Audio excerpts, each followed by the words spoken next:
જે વ્યક્તિ કોઈ પણ વસ્તુને ના નથી પાડી શકતો ને, એની બોડી ટૂંક સમય પછી છે ને એને ના પાડવાની શરૂઆત કરી દેશે. આને છે ને થોડુંક લોજિકલી સમજવાની જરૂર છે કે તમારે કોઈક વસ્તુ કરવી નથી અને સો એન્ડ સો રીઝનના લીધે તમે તમારી જાતને પુશ કરો છો એ વસ્તુ કરવા માટે.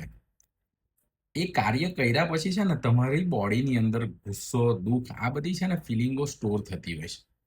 અને તમને ઇનિશિયલ સ્ટેજે તો આ વસ્તુ ખબર ના પડે. પણ એક જ્યારે સમય જાય ને ત્યારે તમને ખબર પડે કે જ્યારે તમારી બોડી અમુક અમુક ટાઈપના રિએક્શનો આપે.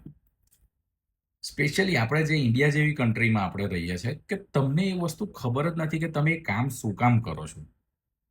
બસ કર્યા જ કરો છો, કર્યા જ કરો છો. તમે તમારી જાતને એટલા લેવલે પુશ કરો છો કે એક સમય પછી તમે તમારી જાતને અંદરથી મનથી બ્લાસ્ટ કરી નાખો છો.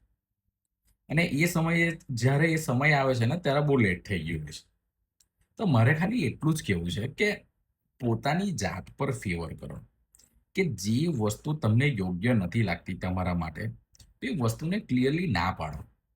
આજે કોક વ્યક્તિની શરમમાં કે કોકની રિસ્પેક્ટની અંદર તમે એ વસ્તુ કર્યા કરો છો, પણ એન્ડ ઓફ ધ ડે ભોગવવાનું તમારે જ આવે છે.